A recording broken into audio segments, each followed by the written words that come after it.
Hey there, scary story fanatics. Welcome back to Cleaving Thought from Bone with your host, Sociopathic.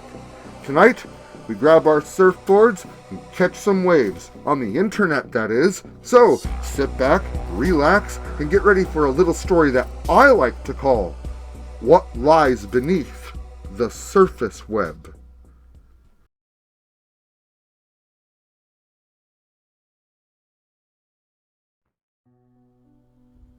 Okay, so I've seen some shit. Shit that would make your hair stand on end. And I'm not talking about movies or internet photos. I'm talking some crazy, pretty much unexplainable crap that makes me question it to this very day. However, it's those movies and internet depictions that serve as the source, driving me to report what I've discovered. Unnatural circumstances of my childhood, I suppose, eventually contorted into myths of the past, allowing me to disregard them and simultaneously be mesmerized by the extraordinary nature of what they represented. When I was younger, about the age of 12, I found a certain affinity with horror films and ghastly stories of terror. With the increasing capabilities of the internet in the 1990s, I was quickly becoming an accomplished web surfer. Now, I'm no hacker. Never have been and don't think I ever will be. I know my way around Windows pretty good, and I'm proficient in many modern user-friendly programs. So, needless to say, it was a long time before I would find access to the deep web. I'm sure most of you, like me, know what the deep web is and its possibilities. For those of you that don't, I'll provide an explanation as best I can. The internet, or the surface web, constitutes maybe 10% of the actual content on the internet. And that's a generous approximation. Search engines utilize web crawlers, programs that follow links from website to website and cataloging sites. But here's where the surface web falls short. These web crawlers are only able to log accessible, current, open access pages. Anything requiring a password for access, deleted pages, or hidden documents and information aren't accessible. Here's one example. Government A issues Google an order to remove website C from its search engines. Google complies, and the site becomes invisible as far as the surface web is concerned. You know all those private access intranet servers that operate within their own private web system. Again, unsearchable and inaccessible. Unless you happen to be in the deep web. As you've likely already guessed, the deep web is the actual internet, which includes that hidden 90% beneath the surface. Gaining access to the deep web has now become as simple as downloading a special browser to Windows, one that has the capability of hiding your IP address via proxy servers. And just as with all modern technology, this too is extremely user-friendly. So, now, in my late 20s, with the provisions and tutorials provided by YouTube, I was first introduced to all of this. After promptly downloading this now infamous browser and doing a little more extracurricular homework, I was next introduced to the Hidden Wiki. Again, like many of you likely know about this by now.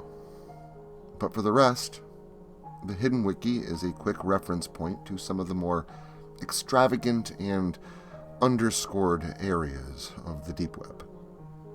On this wiki, you will find a plethora of categories such as the illegal market, classified reports, access to forbidden domains, etc. Within each category are various links to prostitution sites, murder-for-hire sites, and even domains designated to facilitate ordering illegal drugs. I couldn't believe what I was seeing, and trust me, it's all very real. I'll admit, I checked out some of the Silk Road shit, the famous website publicized in past news events for soliciting illegal drugs, a few of those hidden assassination websites, just out of pure curiosity, and the deep web version of Facebook, which, let me tell you, when uninhibited by the checks and balances of monitors and social feedback, people post some fucked up shit. Far worse than what you may think of as twisted in regards to its surface web counterpart. Of course, I skipped over all the porn, which was predictably everywhere, as usual. But I still don't understand that concept. Porn is all over the surface web anyway, so besides the extremely illegal and taboo, there's not much use for it on the deep web. But I suppose pervs will be pervs no matter where they web surf. Now, it wasn't through that hidden wiki or anything. I believe it began in the classified documents section, which, by the way, if you get a chance, you should definitely look into expunged records pertaining to prescription drug reports. But that's another story. And through one of these sites, I began following links to other similar pages and reference domains. It wasn't long before I had landed in a deep web domain whose title demanded my awe and astonished attention, completely taken aback by the potential of the title. I'm pretty sure I just clicked on some random link entitled Movie Truths, or Truths About Films, or something like that. But point being, it insinuated something benign, harmless. But in contrast, the large blue letters overtop a deep crimson background spelled out the words, Desensitization through Films, a current list to date. Of course, I first believed this to be some sort of hoax or obscure fantasy page of some demented deep webber, but then I took in the URL at the top of the page. .gov. As with most, I questioned the credibility the page offered, but in bold red letters in the top left corner of the screen, something jumped out at me, essentially screaming the words, "Must have legal access, punishable by Class A felony." Class A? A Class A felony could possibly warrant the death penalty. Could I have really stumbled through the back door of something so significant and restricted that I could possibly be sentenced to die if caught? I asked myself. My hands now trembling with anxiety and the thrill of coinciding adrenaline, I proceeded to scroll down the page. The first thing to be displayed further down was a paragraph of small print and white-colored text. The small print seemed to provide a seemingly generic disclosure at first glance, but the heading, sized slightly bigger up top, begged me to read it in its entirety before I continued on. Now, I honestly don't remember word for word what the disclaimer said, but a general understanding of what it intended to provide is easily describable. Under the white embolded heading, entitled The Apathy Project, a textualized depiction of the website's purposes was provided. The goals and purposes of Project Apathy is to instill a predetermined sense of equilibrium to the general populace to circumvent ongoing and future implications of extraordinary events. That's the idea, anyway, of the first opening line or two. The rest mostly just rambled on about population control using large words and fixing them into wordy sentences full of technical jargon. It really just read like a legal disclaimer, like the kind I initially thought it to be. I began to get a sense of what this was all trying to tell me, though, but only vaguely, unable to place a finger on it. so I continued down the page in order to shed some light on my inquiry. What I discovered was a list of films, and not obscure, covered over movie pieces that lay in other obscure realms of lost episodes or the like. No, I'm talking Hollywood blockbusters, titles like Deep Impact and Armageddon. I gave that weird disclaimer thing I scanned above a second thought. Desensitization. Equilibrium. When I read the titles 2012, Volcano, and The Day After Tomorrow, it dawned on me what this classified site was trying to provide. And think about it. Films like Alfred Hitchcock's Psycho and the original Night of the Living Dead were terrifying to crowds who watched them when they were first released. Today, they're typically taken as much less terrifying and more historical pieces, films that are frequently studied in film school. Why this diversion from what we perceive as frightening as a mass? Well, psychologically speaking, it's quite simple. Movies are an imitation of life, which is an imitation of art, and so on. When Psycho was filmed, it was taboo to even show a toilet on screen. The presentation of this created a new cognitive category in viewers, so the next time it was presented on screen, the shock value was considerably lessened. What about death? If one had never seen a dead body before, real or reenacted in film, would they be more shocked than those who had at least seen a fake one on TV? Of course, because the brain has at least created a category with a correlated cognitive prototype. Of course, most who have seen corpses in movies usually quote, "It's nothing like in the movies," when presented with it in reality. Here, a direct observable recollection of information is underscored, highlighting the information currently in the category through such commentary. Nothing like the movies. From what I gathered after a little research, movies like Armageddon and Deep Impact were released only a few years before a global killer-sized asteroid passed by the Earth by only approximately 40,000 miles. I know that sounds like a lot, but it's closer to the Earth than the Moon is. Yeah, and that's how close we all came to total destruction.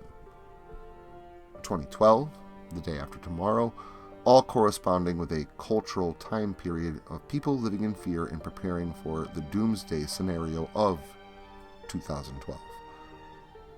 At that moment, I felt two things.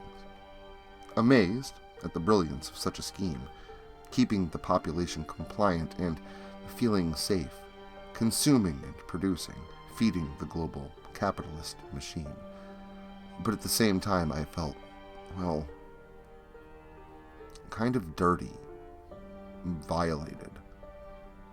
If all this were true, then I have been intentionally misled and controlled all my life, making all those crazy conspiracy theorists correct, as it turns out. My stomach turned a little, and I continued down the list, uncovering more films that seemed to portray a manipulated history. My heart went into my throat, and my eyes intently stared into my computer monitor. My index finger instantly stopped moving, halting my movement of the scroll bar.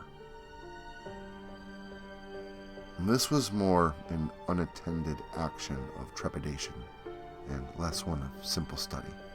In fact, it took a moment or two to refocus and note the rest of the titles.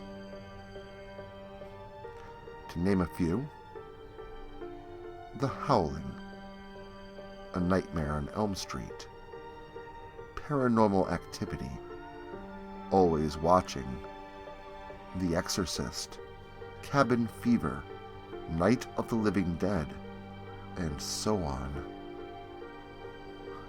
Why in the hell would these movies be on this list? Werewolves, dream demons, Slender Man, fucking zombies. Could the US government really be desensitizing us to true horrors existing in the world? An art mimicking life in an attempt to manipulate social behavior? The answer? Absolutely. Upon a little more investigation, I learned that Pennsylvania, the setting for Night of the Living Dead, is the only state in the country to have an official zombie response team. If you don't believe me, you can look that up. That information is easily found even on the surface web, and upon sitting on these events for a while, I remembered the terror of my childhood, reflected upon my own experiences, and now everything makes so much more sense. So, please, don't believe what they tell you. There are psychopaths in the woods, horrors lurking inside your closets at night, and very real, tangible monsters under your beds. Well, even if you don't go looking for it, evil apparently will come looking for you, because it already has, and now you're its slave. But don't be enslaved to your own trepidation. Make sure to stop by here again next weekend for more gore galore, and until then, make sure to like, share, subscribe, and turn on notifications so I can catch you all again next Saturday.